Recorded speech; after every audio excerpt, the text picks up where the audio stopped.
Assalamualaikum warahmatullahi wabarakatuh. Perkenalkan saya Marda Haryani, saya mahasiswa Universitas Terbuka PGSD BI. Saya hari ini akan melakukan studi lapangan implementasi kurikulum Merdeka, yaitu melalui wawancara, di mana ini adalah merupakan pelaksanaan tugas 2 ya yang ditugaskan. Pada hari ini saya sudah memilih sebuah sekolah swasta di Kota Palembang, yaitu SD Plus IGM Palembang. Di mana hari ini saya sudah menghadirkan Ibu Marini SPDI. Halo Ibu, apa kabar? Waalaikumsalam. Nah, di mana beliau ini merupakan ya wakil kurikulum di SD Plus IGM Palembang ini. Baik, kita langsung saja ya. Halo Ibu Marini, sepertinya kita perkenalan dulu ya. Oke, silakan Ibu. Baik, perkenalkan nama saya Marini SPDI dari SD Plus Indo Global Mandiri Palembang atau yang disingkat dengan IGM. Di SD sendiri telah menerapkan kurikulum Merdeka itu ini masuk tahun kedua. Iya, 4 rombel begitu. Mungkin itu saja perkenalannya. Oke. Apa nih sore ini? Baik Ibu, saya izin ya, seperti yang sudah saya sampaikan tadi, saya izin untuk melakukan wawancara mengenai tugas kedua saya, mata kuliah pengembangan kurikulum, di mana kami diminta untuk studi lapangan seperti itu, memilih salah satu sekolah yang sudah melaksanakan ya, menerapkan kurikulum Merdeka ini, dan saya memilih sekolah Ibu Marini ini ya, karena di sekolah ini saya sudah sangat tahu ya, sudah menerapkan tadi sudah ditekankan juga sudah 2 tahun menerapkan kurikulum Merdeka. Baik Ibu, saya mulai wawancara izin ya. Oke. Yang pertama yang ingin saya tanyakan itu adalah apakah kurikulum Merdeka ini membawa dampak positif dalam proses pembelajaran? Seperti itu. Kurikulum Merdeka ini sangat membawa dampak yang baik kepada anak dan positif karena sifatnya memang memerdekakan pembelajaran anak. Jadi guru merdeka itu merdeka bukan gurunya, anaknya. Jadi diberikan kebebasan dengan pola-pola yang sebelumnya belum pernah ada di kurikulum. Jadi di kurikulum Merdeka ini anak diberikan kebebasan, kemudian materinya tidak sepadat yang lama. Seperti itu. Kemudian ada bukan cuma intra, ada kokurikuler, di mana kurikulum Merdeka ini lebih banyak untuk mendidik karakternya karena dia ada P5. Kalau biasanya hanya pelajaran dan pelajaran saja selama 1 semester atau 1 tahun ajaran. Di kurikulum Merdeka malah ada 2, intra dan kokurikuler. Nah, itu sangat ya lebih komplit dan sangat positifnya untuk pengembangan karakter anak. Seperti itu. Artinya memang di kurikulum Merdeka ini sejalan sekali dengan pemikiran KHD ya Ibu ya. Ki Hajar Dewantara, di mana iya, belajar sepanjang hayat. Kemudian tadi seperti yang dijelaskan oleh Ibu Marini ya, bahwa kalau dulu itu biasanya kalau bisa kita bilang itu teacher center. Nah, sekarang ketika Merdeka Belajar berubahlah menjadi student center. Jadi memang anak-anaknya yang dituntut untuk lebih aktif, sedangkan guru hanya sebagai fasilitator saja. Nah Ibu, yang kedua kita lanjut pertanyaan kedua, apakah siswa lebih aktif dan partisipatif gitu ya pada proses pembelajaran ketika menerapkan kurikulum Merdeka ini? Ya, siswa lebih aktif dan partisipatif itu pasti karena memang dari awal pembelajaran mereka telah memetakan sendiri keyakinan kelasnya. Tidak lagi guru yang peraturan kelas, dari awal mereka sudah aktif sekali. Kita harus seperti ini dalam kehidupan sehari-hari, kita harus menjaga apa, harus seperti apa. Dari awal pembelajaran sudah diarahkan ke mereka yang aktif.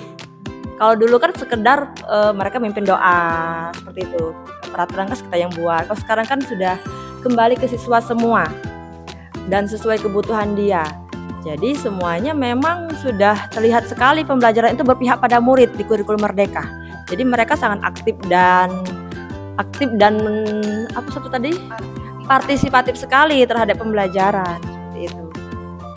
Wah, berarti apalagi di sekolah Indo Global Mandiri SD Indo Global Mandiri ini ya, karena swasta ditunjang dengan fasilitas juga seperti itu ya, tentunya sangat mumpuni sekali dalam penerapan implementasi kurikulum merdeka ini.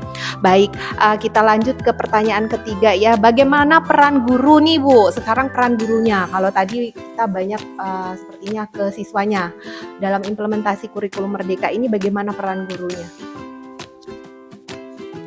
Tadi yang sempat kita singgung, peran guru sekedar untuk memfasilitasi anak-anak, memedia ke anak-anak apa yang dia butuhkan, kita yang memfasilitasinya. Jadi kita tidak begitu berperan.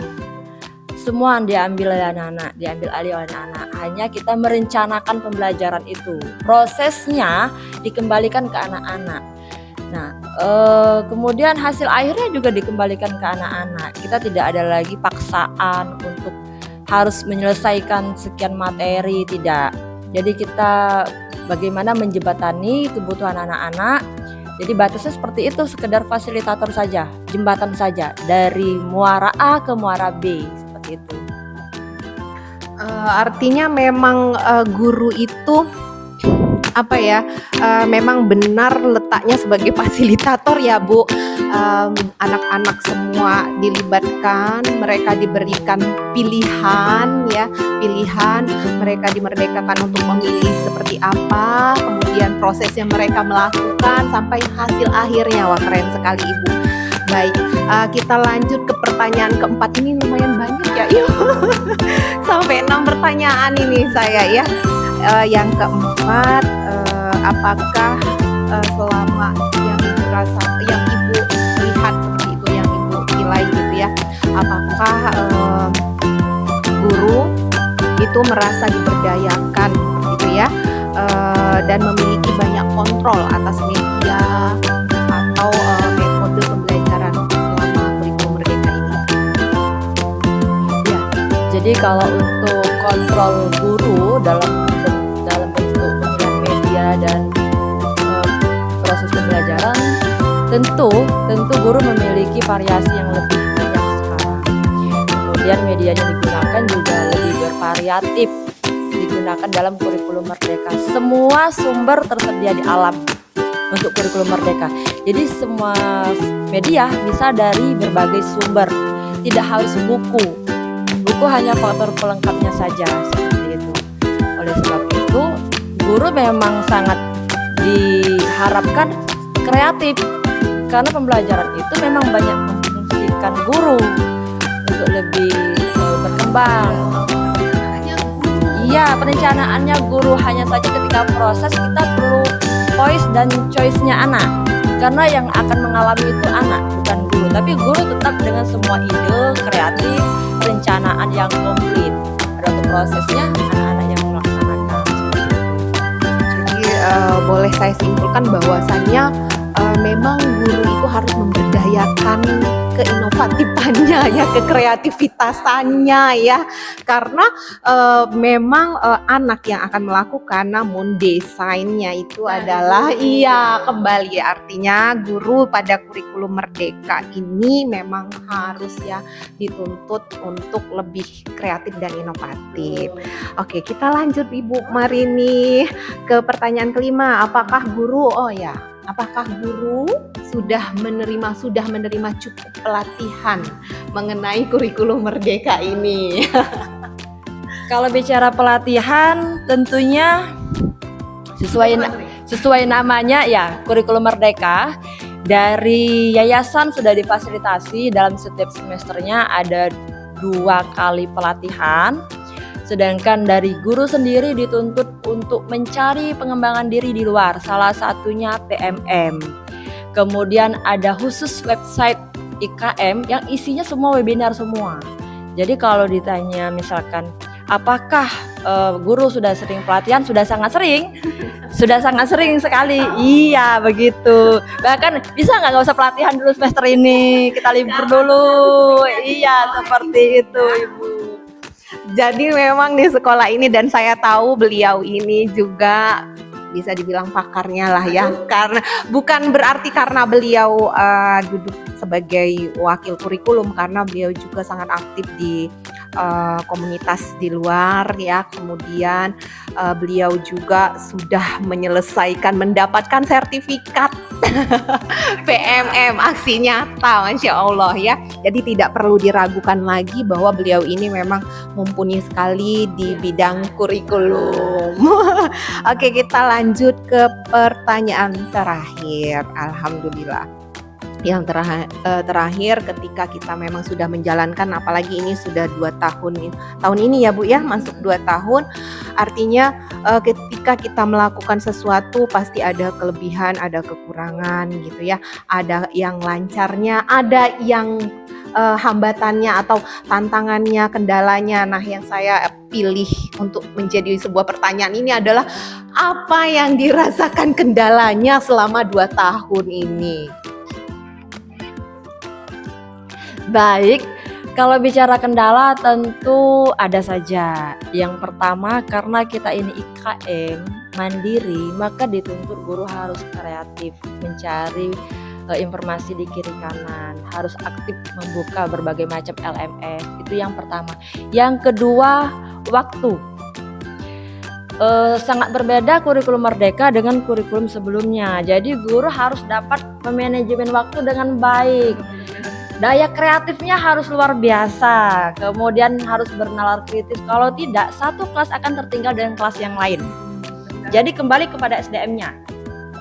Waktu, kemudian dia harus kreatif, dia harus manajemen diri dia. Jangan sampai tertinggal, karena kalau konsepnya kurikulum Merdeka ya dibebaskan. Guru tuh dibebaskan untuk berkembang sekreatif mungkin, sebaik mungkin, agar kualitas pendidikannya tahun ini di kurikulum Merdeka lebih baik dari tahun sebelumnya. Seperti itu. Waktu, kemudian daya nalarnya, kreativitas gurunya, itu menjadi tantangan besar. Karena kita kan sudah terlena dari kurikulum sebelumnya. Iya. Harus bangun lagi, jadi kita dari tidur tuh bangun lagi. Nah, itu tantangan terbesar ya. Aduh, badan saya pada masih capek-capek mau bangun. Zaman dulu kita Iya. itu kayaknya Biasa aja. bulan sekali, belum tentu. Betul ya. Ini sekarang sudah riset tiap hari. Isinya banyak sekali kan, Iya, dari iya, video segala macam, game, quizzes. Pokoknya sekarang mendadak intelektual gurunya tuh, mendadak teknologi. Sejak kurikulum Merdeka ini pokoknya sejak Covid. Iya, sejak Covid itu kita sudah mengenal teknologi kan, blended learning kita kemarin seperti itu. Mungkin itu Bu, di tantangannya ya. Boleh ya saya tambah satu lagi. Ibu, terima kasih waktunya, ini tersita banyak sekali oleh saya ya. Yang terakhir, ketika sudah kendala saya tanyakan, ternyata lumayan ya ada kendalanya juga ya, tapi balik-balik ke personal sumber daya gurunya. Nah, harapan Ibu Marini sendiri itu ke depannya seperti apa mengenai kurikulum Merdeka ini? Harapan saya kurikulum Merdeka ini kalau memang sudah menjadi prioritas pemerintah, ketika target tahun 2024 janganlah dulu dirubah. Kita baru mau bangun dari sakit-sakit badan, baru mau bangun nih, baru duduk, berubah lagi. Nah, kalau bisa memang dipatenkan dahulu, dilihat hasilnya, baru dievaluasi. Kalau mau ganti kurikulum ya gantilah, jangan sampai ganti menteri, ganti kurikulum. Karena yang sekarang belum stabil. Ini masih masa perintisan kan, masih 2 rombel, masih ada tahun ketiga. Jadi kalau bisa permintaannya kurikulum Merdeka ini ya dilihat dulu nih masa sekarang, baru dievaluasi. Kalau mau ada perubahan di kurikulum selanjutnya itu nanti, jangan segera selesai nanti di tahun ketiga selesai pula program ini. Cuman capeknya aja guru itu kan seperti itu. Baik Ibu, jadi saya sepakat sekali Bu Marini, karena segala sesuatu itu membutuhkan proses yang panjang, tidak bisa dengan instan. Sesuatu yang instan juga tidak baik. Ya, untuk kedepannya juga saya sangat setuju ya dengan pendapat bahwa kurikulum itu jangan setiap ganti menteri berubah juga. Kita lihat dulu ya, berapa periode tahapan baru kita adakan evaluasi seperti itu. Ibu terima kasih banyak ya, Masya Allah, luar biasa. Ini sangat menginspirasi beliau ini. Baik, terima kasih semua, dan kepada dosen pengampu saya ucapkan terima kasih banyak atas tugas ini, sangat bermanfaat insya Allah untuk saya pribadi dan untuk insya Allah untuk rekan-rekan yang lainnya juga yang membutuhkan studi lapangan, wawancara ya mengenai implementasi kurikulum Merdeka. Baik, terima kasih. Wassalamualaikum warahmatullahi wabarakatuh.